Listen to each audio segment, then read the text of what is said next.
दोस्त मंटो और फादी कानपुर शहर में रहते थे। दोनों मेडिकल के स्टूडेंट रहते हैं। Lala Lajpat Rai hospital, Hallett hospital में प्रैक्टिस कर रहे थे।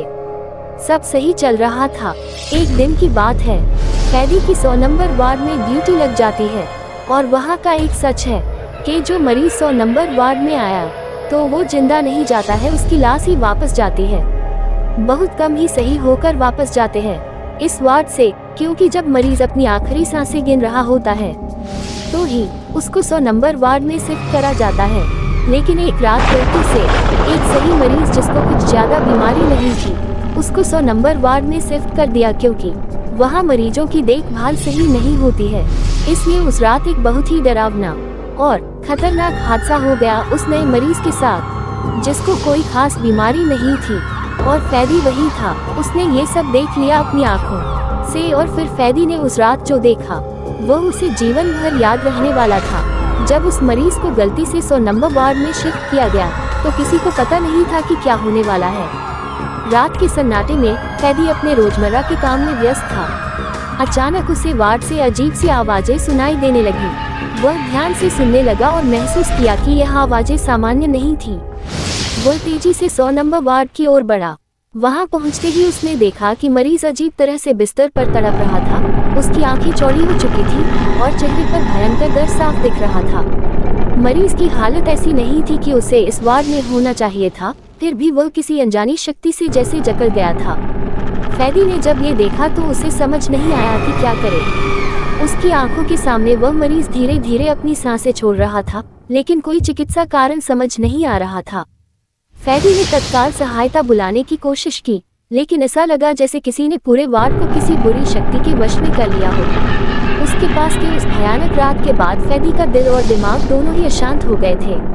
उसने जो देखा वो एक डरावने सपने जैसा था जिसे वह भूल नहीं पा रहा था। वह उस छाया के बारे में सोच रहा था जिसने वार्ड में कदम रखा था और जिसके बाद मरीज की अचानक मृत्यु हो गई थी।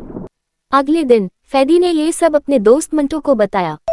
मंटो और फैदी दोनों मेडिकल के स्टूडेंट्स थे, लेकिन मंटो का स्वभाव फैदी से अलग था।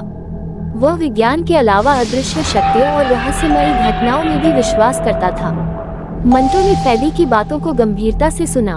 उसे लगा कि 100 नंबर वार्ड में कुछ अजीब जरूर है, जो सामान्य चिकित्सा विज्ञान से परे है। मंटो ने सुझाव दिया कि उन्हें वार्ड के बारे में और गहराई से जानना चाहिए, ताकि यह पता चल सके कि वहाँ सच में क्या हो रहा है।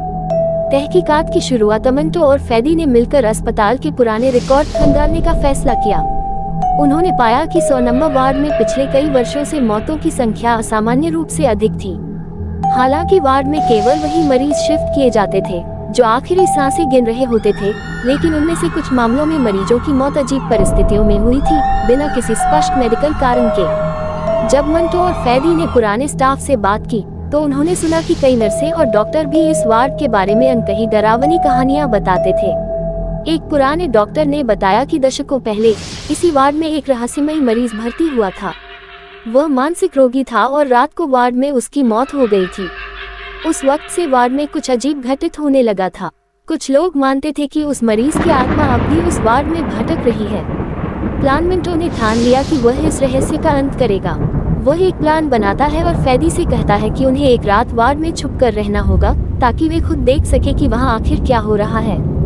फैदी इस प्लान को लेकर घबराया हुआ था, लेकिन मंटो के विश्वास और जिज्ञासा को देखकर वह भी तैयार हो गया। अगली रात दोनों दोस्त 100 नंबर वार्ड में घुस गए और एक कोने में छिपकर इंतजार करने लगे। रात धीरे धीरे गहरी होने लगी और फिर वही अजीब आवाजें सुनाई देने लगी जो फैदी ने पहले महसूस की थी। अचानक एक ठंडी हवा का झोंका वार्ड में फैल गया और वार्ड का दरवाजा अपने आप बंद हो गया। मंटो और फैदी अब अंदर फंसे हुए थे। तभी एक धुंधली छाया फिर से उभर आई। मंटो का सामना मंटो, जो इस पल के लिए पहले से तैयार था, उस छाया की ओर बढ़ा। उसने अपने साथ कुछ धार्मिक प्रतीक और मंत्रों का उपयोग करने का फैसला किया था। जैसे ही छाया पास आए, मंटो ने एक पुरानी पुस्तक से कुछ मंत्र पढ़ना शुरू कर दिया। पहले तो ऐसा लगा कि यह काम नहीं करेगा, लेकिन धीरे धीरे छाया रुकने लगी और उसका आकार बदलने लगा। वह अब किसी मानवाकृति में बदल रही थी। मंटो ने समझा कि यह छाया उस पुराने मरीज की आत्मा थी जो यहाँ फंसी हुई थी। आत्मा को शांति नहीं मिली थी, इसलिए वह इस वार्ड में अटकी हुई थी और अन्य मरीजों को भी अपनी ओर खींच रही थी। मंटो ने आत्मा से बात की, उससे पूछा कि वह क्यों इस दुनिया में फंसी हुई है। आत्मा ने धीरे धीरे अपनी कहानी सुनाई। वह मरीज, जिसे मानसिक रोगी समझा गया था, दरअसल उसके साथ बड़ा अन्याय हुआ था। उसे गलत उपचार दिया गया और उसकी मौत हो गई, लेकिन उसकी आत्मा को न्याय नहीं मिला।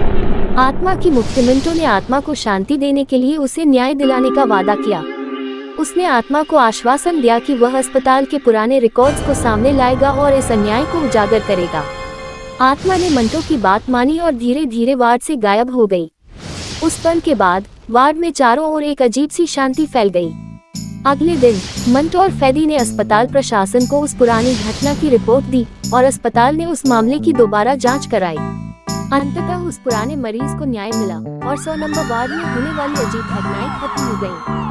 मंटो और फैदी ने न केवल एक रहस्य सुलझाया, बल्कि उन्होंने दिखा दिया कि कभी-कभी विज्ञान और तर्क के साथ-साथ अदृश्य शक्तियों को भी समझने की जरूरत होती है। धन्यवाद और ऐसी ही कहानियाँ सुनने के लिए हमारे चैनल को सब्सक्राइब करें और लाइक करें। धन्यवाद।